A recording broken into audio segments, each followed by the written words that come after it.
ကျွန်တော်ပုံတွေကိုကံပါနဲ့ယခုလိုအောက်လိုင်းအလွယ်တကူထည့်နေကိုကျွန်တော်ပြန်လည်မျှောက်ပေးပါ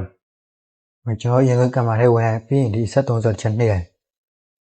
ဒီမှာကျွန်တော်တို့ Instagram ပို့ကိုကျွန်တော်နှိပ်လိုက်မယ်နော် line နဲ့ကြာတစ်ချက်ဆောင်ဒီမှာသူကဒီဇိုင်းတွေပေါ့နော်သူနဲ့ပတ်သက်တဲ့ဒီဇိုင်းတွေချထားပြီးကျွန်တော်အရင်ဆုံးဒီမှာ element ဟောသွားမယ်ပြီးရင်ကျွန်တော် coffee ကိုရိုက်ချတာဒီမှာရေးထားပုံရှိဒီပေါ်ချက်ထည့်လိုက်ဒီပေါ်ထည့်ပြီးတော့ဒီမှာဒီဘောင်ပြည့်ထည့်လိုက်ဘောင်ပြည့်ထည့်ပြီးဒါကိုကျွန်တော်တို့ copy ထုတ်ကူးလိုက်မယ်ဒီပေါ်ပဲ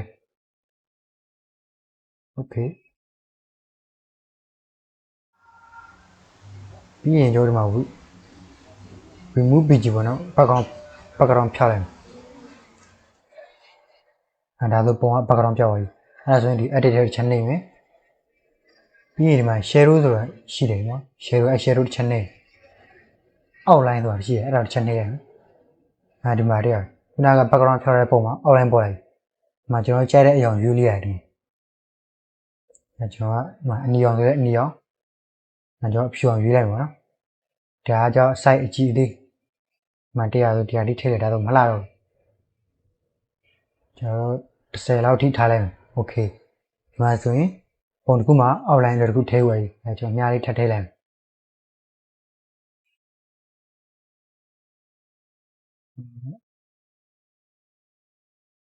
okay မြားလေးကိုလည်းအဖြူအောင်လေးရွေးလိုက်မယ်ဒါဆိုရင်လှပါပြီပြီးစာသားလေးထပ်ထည့်လိုက်မယ်စာသားနှိပ်ရမယ် outline ဆိုရေးလိုက်မယ်ဒီမှာကျွန်တော်စလုံးအလှထည့်ရအောင်စလုံးလှရွေးမယ်ကျွန်တော်ဒါလေးရွေးလိုက်မယ်ဒီမှာနောက်ခံ background ကလည်းမဲနေကြအောင်အမဲအောင်ရွေးလိုက်ရင်မမြင်ရတော့နော်အဲကြောင့်ကျွန်တော်ဖြူအောင်ပဲထပ်ရွေးလိုက်မယ်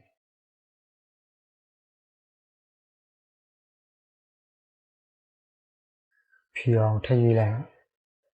โอเคဒီမှာဖြူအောင်ဆိုရင်ပေါ်သွားပြီမှာစလုံးနဲ့သေးရနဲ့ကြီးလိုက်မယ်အော်ဒီမှာအဆင်ပြေတဲ့နေရာလေးထားလိုက်မယ်လောက်ထားလိုက်မယ်ဒီမှာဆိုရင်လွယ်တကူထည့်ဝယ်